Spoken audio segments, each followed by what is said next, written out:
Caitlin Clark was pissed off. She was not happy with the substitutions being taken out every 2 minutes, and she voiced it after the game. She slammed Stephanie White in the Indiana Fever, said, hey, look, I didn't know nothing about this. This was not a part of my plan. I don't know what the hell is going on. I know I'm on a minutes restriction, but I didn't know I was going to be coming out every 2.5 minutes. She waited until the final buzzer to say it, and when she finally did, she did not hold back. If pulling Caitlin Clark out every 2 minutes was not her plan, then whose plan was it, and why did nobody warn her first? Here it says, Clark did not look like her usual self on Wednesday, playing in 2 to 3 minute spurts as a condition of her minutes restriction, something she said when asked about that setup. She said, that was not my decision. That was somebody else's decision. That wasn't on me. I ain't want to do that. 2 separate times, almost word for word, Clark told reporters the same thing. That was not my decision. That was somebody else's decision. That is not the language you expect from a franchise's centerpiece player after a nationally covered return from injury. And it is not the kind of quote a coaching staff wants attached to their name on the same night they lost. Stick around though, because the part that should actually bother you more than this quote comes later, when her own head coach gives an explanation for the plan that does not line up with a single thing Clark says about how her body felt out there. Decision. She was also quoted as saying, it's really hard when you're playing 3 minutes, sub out 3 minutes, 3 minutes, then you're on the bench. Clark said, it's really, really hard to get in the flow. For the most part, I got good looks. Some of them went, some of them didn't. I probably didn't get to have a feel for the game as I usually do. It's just really, really hard for me to play in that scenario. But overall, my body feels great. Picture actually playing basketball like this.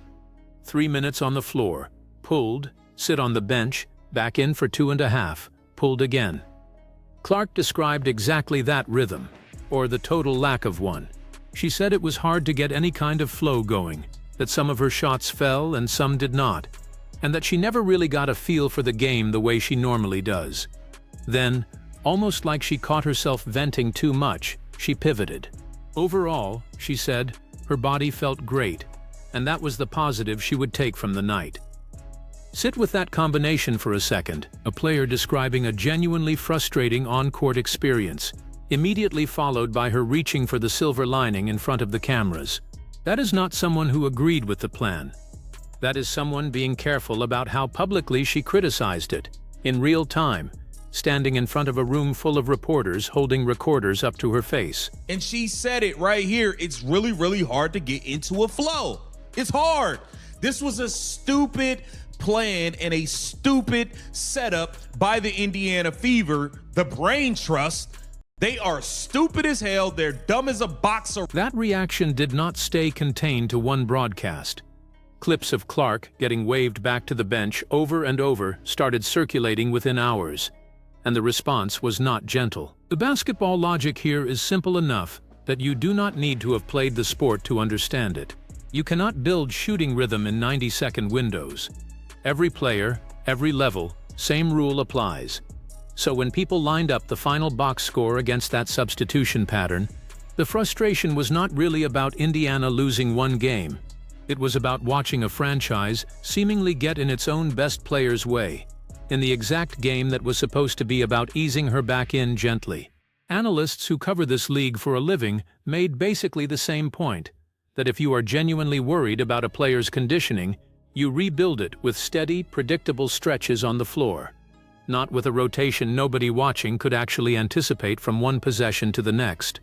She was also quoted as saying, I told our trainers after the game that it stinks we didn't win and we didn't play very well, but I'll take it as a win how my body feels and how I really felt out there. I didn't even feel very winded. Caitlin Clark is saying, yo, I wasn't even tired. Like, I'm not tired. I'm not out of... Here is the detail that makes this whole story more complicated, and it is easy to miss if you are only half listening. Clark said she told her own training staff after the game that the loss stung, but that physically she barely felt it. Her actual words were that she did not even feel very winded out there. Not tired, not gassed. No sense that her legs or her lungs were the limiting factor at any point in the night. Hold on to that detail, because in a few minutes you are going to hear the exact opposite explanation coming from the other side of this story, and the two versions genuinely do not match. She played 3 minutes and 25 seconds in the first quarter and then came out. Then she played 4 minutes and 25 seconds, split 2 quarters, okay? In the second quarter, she played 3 minutes and 8 seconds. The third quarter, she played 2.5 minutes. In the fourth quarter, she played 3 minutes and 17 seconds. This is ridiculous. Let us actually run the numbers, because they tell this story better than any quote can. First quarter, 3 minutes 25 seconds, then pulled. Second quarter, split into 2 separate stretches, 4 minutes 25 seconds and 3 minutes 8 seconds. Third quarter, barely 2.5 minutes. Fourth quarter, 3 minutes 17 seconds. Add all of that together, and the most watched player in this sport right now, in a game that had a national audience paying attention specifically to see how she looked coming back, played under 14 total minutes. If the plan really was built around a hard cap that low, the harder question is why she was active at all instead of held out one more night to be safe.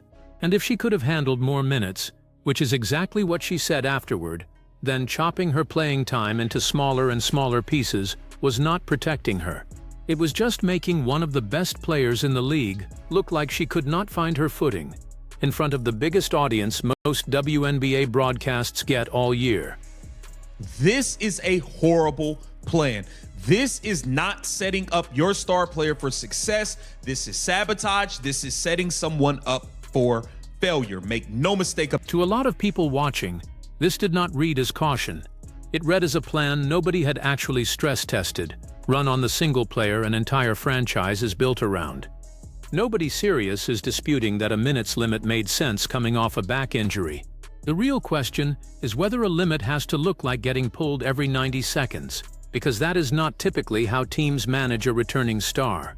Usually it is a hard cap on total minutes wrapped around a normal, steady rotation, not a stopwatch running every single time she checks back into the game. Indiana ran the second version, and it is the version that left their own franchise player publicly putting distance between herself and the decision less than an hour after the final horn sounded. Whether that was a genuine medical call that simply looked worse than it was, or a plan that got over-engineered under pressure, is exactly the question the rest of this video is going to try to answer. And then you got Stephanie White subbing Caitlin Clark out left and right. Look at this. Caitlin Clark is ready to sub in. And Stephanie White's just going to pull her from the check-in table. Caitlin Clark's there to sub in. And now, boom, she's just go back to the bench. You can actually watch this happen in real time if you slow the footage down. Clark is standing at the scorer's table, ready to check back into the game, and Stephanie White waves her off and sends someone else in instead. It happens more than once over the course of the night. Coaches manage rotations for all kinds of reasons that never make headlines, and that is a fair point to raise in their defense. But when the player being waved off just finished telling reporters the plan was never hers to begin with, that image stops being a routine substitution and becomes the story, whether the coaching staff wanted it to or not. Peterson on the Indy Star, why Caitlin Clark struggled in return from back injury suffered 2 weeks ago. And this just goes to show, this article is just showing like, it's stupid, man. It's stupid. And this whole thing, Caitlin Clark let it be known. And I'm glad she said something. Hey, I didn't want to do this. This was not my plan. Let us ground this in the actual reporting, because the context genuinely matters here. This game marked Clark's return after missing time with a back injury, roughly 2.5 weeks off the floor by her own account. That is a real absence, and no honest analysis pretends a player walks back into that kind of layoff at full speed immediately. The Indy Star's Chloe Peterson, who broke these post-game quotes, framed it plainly, writing that Clark struggled in her return from that injury, in a loss that finished 106-92. Nobody serious is arguing that part of the story. And to be fair to the coaching staff, this is exactly the kind of situation where teams around the league have historically erred on the side of caution with a star player, because rushing a back injury can turn one missed week into a much longer one. That part of the instinct is defensible. Where this gets complicated is the next layer, the layer where the team's own explanation for how they managed that return starts to conflict with what Clark herself was saying on the record, about how her body actually responded to it that night. Okay. Clark told the Indy Star and ESPN following the 106-92 loss, "Even though my workouts have been hard and I've responded well to those, you just don't know when you get into a game environment. Obviously, I'm such a competitor. I think I can play more, but sometimes that can get you in trouble. It's a long season. It's a long year, and a couple of games like this isn't going to mess you up. Just get your feel back, and it'll be okay." Listen to how carefully she chose her words when ESPN and the Indy Star caught up with her afterward. She said her workouts leading into the game had gone well, and that she had responded to them fine, but that a practice environment never fully replicates a real game at real speed and real physicality. She called herself a competitor, said she believed she could handle more minutes than she was actually given, and then, almost like she had been coached to soften the point, added that pushing too hard too early can get a player in trouble. "It is a long season," she said. "A couple of rough games like this one are not going to define the whole year." That is a diplomatic answer from someone who, only minutes earlier in that same conversation, had said the entire setup was not her decision to begin with. She is not fighting the idea of caution in public. She is fighting how that caution actually got carried out on the floor. And those are two very different arguments that her own franchise does not seem to be making together. It is worth noticing, too, that she used the word competitor to describe herself in the same breath she was told to be patient, which tells you exactly how much this particular version of patience was costing her. Stephanie White said, "Anytime you missed a couple of weeks, it's going to take time to get acclimated. It's going to take time to build endurance." Well, Stephanie White, you're talking about building endurance. Caitlin Clark said she wasn't even tired. So, like, y'all not on the same page. Y'all are not on the same page at all. And here is where the two stories genuinely stop lining up. Stephanie White told reporters that missing a couple of weeks takes real time to get reacclimated, and that rebuilding a player's endurance simply does not happen overnight. Taken entirely on its own, that is a completely reasonable coaching explanation, except Clark, describing that exact same night, said she never even felt winded out there. Not tired, not out of breath, no sign anywhere in her comments that conditioning was the limiting factor at all. So which is it? Because a player who is genuinely running out of gas usually says so, in some form, even indirectly, even just once. Clark said the opposite, on the record, on the very same day her own head coach was publicly pointing to endurance as the reason behind the plan. That is not two people describing one decision from slightly different angles. That is a franchise and its franchise player offering two different explanations for why she barely played, and only one of those two people was actually the one out there living it in real time. Clark could never truly get into a rhythm because of those seemingly constant subs. She made sure her body stayed warm the entire time, using the exercise bike in periods off the court and wearing a heat therapy pad on her back. But with the amount of time she spent off the court, she couldn't ever get a true feel on how it was playing. Watch what she was doing on the bench in between those short stretches, because it tells you something important about her intentions that night. She stayed on the exercise bike to keep her legs warm between shifts. She wore a heat pad across her lower back during every single break. That is the routine of a player actively managing an injury and staying ready to be called on for real, extended minutes, not someone quietly accepting a token role for the evening. Which makes the stop-start rotation even harder to square with the team's own stated goal. If building her back up really was the priority, the version of that plan that actually builds a player back up tends to involve longer stretches on the floor, not shorter ones getting cut into smaller and smaller pieces as the game goes on. Every detail of her own routine that night points toward a player trying to stay ready for real minutes, which makes the minutes she actually got look even more out of step with everything else she was doing to prepare for them. The Indiana Fever are a joke. The Indiana Fever are a flat-out joke. They are a joke of an organization. This is. I'm glad Caitlin Clark said something, and she just didn't just sit quiet. By this point, the criticism was not confined to one article or one comment section somewhere online. It was everywhere, because Clark is not just another player having an off night. She is a huge reason a massive chunk of the casual sports audience is watching the WNBA at all right now. A huge reason road arenas that used to have empty upper sections have been selling out. When the single most closely watched player in the entire sport spends an evening getting pulled every couple of minutes and then tells reporters afterward that she never asked for any of it, that stops being a story that stays local to Indiana. That becomes a story the whole league ends up fielding questions about, from the front office all the way up to whoever handles the schedule for national broadcasts. This was a bad plan from the Indiana Fever. You set her up for failure. Make no mistake about that. And somebody needs to be fired, man. Like when her job's gonna start being taken, man? Because this shit is ridiculous. Like the fans are tired of it. Everyone is sick of this clown show, and heads need to start rolling. So let us actually talk about accountability, because that is where a lot of the anger online has landed. Some fans want Stephanie White held directly responsible for a plan that, by her own players' account, clearly backfired.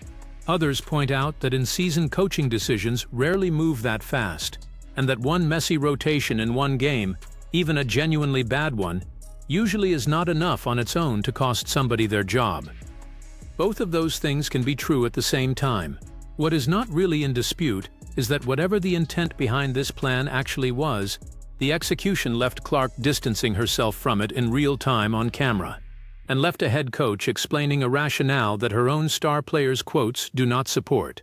Make no mistake, in a league this small and this closely watched, that kind of public disconnect between a coach and her franchise player does not just quietly disappear after one news cycle.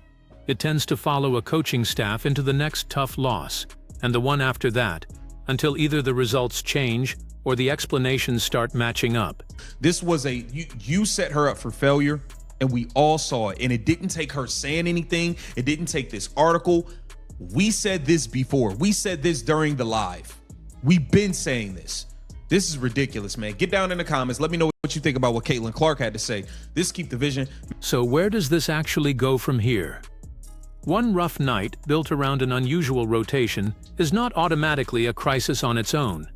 And Clark said it best herself, that it is a long season and that a couple of difficult games are not going to define it.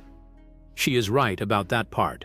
What will actually define it is whether Indiana closes the gap between what their coaching staff says they are protecting and what their franchise player says she is actually feeling.